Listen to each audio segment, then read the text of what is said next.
শীতের সময় মাছ ছাড়া আলু দিয়ে সিমের এই তরকারিটা খেতে খুবই স্বাদ হয়। আসসালামু আলাইকুম বন্ধু, আমি নাজমিন ফ্রম নাজমিন কিচেন থেকে আজকে চলে এসেছি আপনাদের জন্য নতুন আরেকটি ভিডিও নিয়ে। আমি এখানে ২৫০ গ্রাম সিম নিয়েছি। আপনারা চাইলে বেশি কম নিতে পারেন। আমার এই সিমগুলা ছোট সাইজের, তাই আমি আস্তই রেখেছি। আপনাদের সিমগুলা যদি বেশি বড় হয় তাহলে ভেতর থেকে একটা কাট করে নিতে পারেন। এই তরকারিটা রান্না করার জন্য আরও কি উপকরণ লাগছে চলেন এক নজরে দেখে নিই। আমি এখানে একটি টমেটো অর্ধেকটা কুচি করে কেটে নিয়েছি, ২ টা মরিচ চিড়ে নিয়েছি, ছোট সাইজের ২ টা পেঁয়াজ স্লাইস আকারে ছোট ছোট করে কেটে নিয়েছি। এখানে একটু বড় সাইজের ৩ টা রসুনের কোয়া কুচি করে নিয়েছি। স্বাদ ভালো হয় এই জন্যে একটু ধনেপাতা নিয়েছি। আর এইখানে একটু কালো জিরা আর একটু আস্ত জিরা নিয়েছি। তাহলে চলুন বন্ধুরা রান্না শুরু করি। প্রথমে এখানে একটা প্যান নিয়েছি।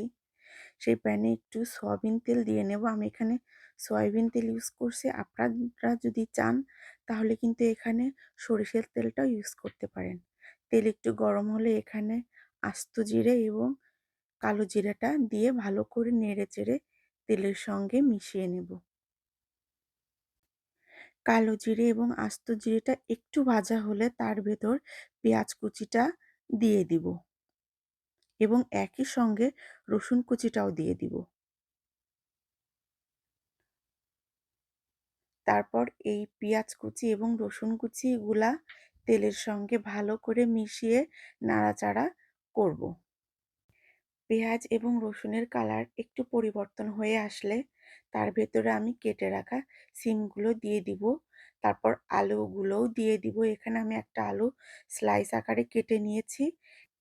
তারপর চিড়ে রাখা কাঁচামরিচগুলাও সিমের ভেতরে দিয়ে দিব। তারপর সবগুলা উপকরণ ভালো করে মিশিয়ে নেব।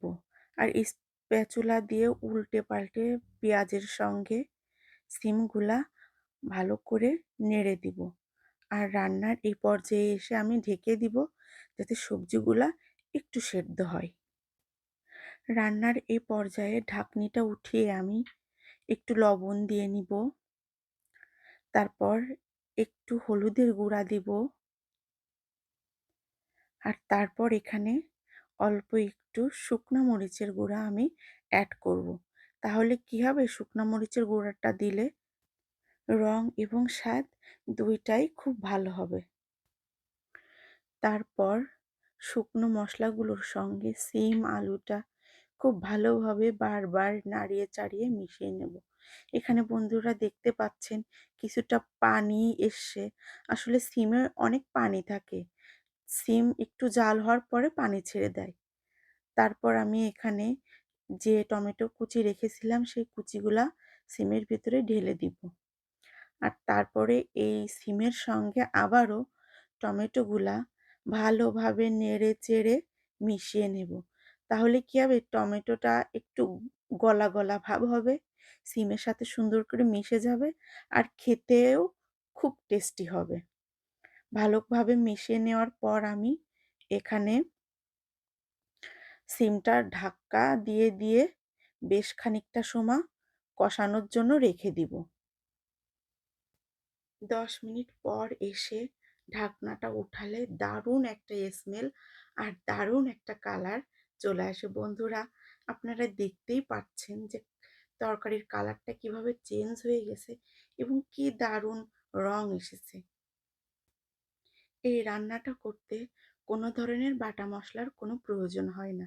ঘরে থাকা কিছু অল্প উপকরণ দিয়েই এই রান্নাটা করা যায়। তাই আমার যেসব ভাই বোনেরা প্রবাসে থাকেন, যেসব ভাইয়েরা ব্যাচেলর আছেন কিংবা নতুন যারা রাঁধুনি আছেন, তারা খুব সহজেই কিন্তু এই রেসিপিটা ফলো করে অবশ্যই এই মজাদার সিমের রান্নাটা করতে পারবেন। বন্ধুরা দেখতে পাচ্ছেন সিমটা সুন্দরভাবে কষা হয়ে তেল উপরে উঠে চলে আসছে। এ পর্যায়ে আমি ১ কাপ পরিমাণ পানি অ্যাড করতেছি। আমি যেহেতু খুব বেশি ঝোল রাখবো না, গা মাখা ঝোল রাখবো, এই কারণে আমি এখানে ১ কাপ পানি ইউজ করেছি। এই সময় গ্যাসের ফ্লেমটা অনেক বাড়িয়ে দেব এবং রান্নাটা কমপ্লিট করে নেব। রান্নার শেষ দিকে এসে আমি ধনের পাতাটা অ্যাড করব। ধনের পাতা দিলে স্মেলটাও যেই রকম দারুণ আসবে, খেতেও খুব টেস্টি হবে। তাই বন্ধুরা চেষ্টা করবেন একটু ধনেপাতা অ্যাড করার জন্যে। ধনের পাতাটা ভালোভাবে সিমের সঙ্গে মিশিয়ে নামিয়ে নিলেই হয়ে যাবে আমার খুবই টেস্টি আলু দিয়ে সিমের তরকারি। আজ এ পর্যন্তই বন্ধুরা। যদি আমার ভিডিওটি ভালো লেগে থাকে তাহলে অবশ্যই আমার চ্যানেলটি সাবস্ক্রাইব করবেন এবং বেশি শেয়ার করে দিবেন।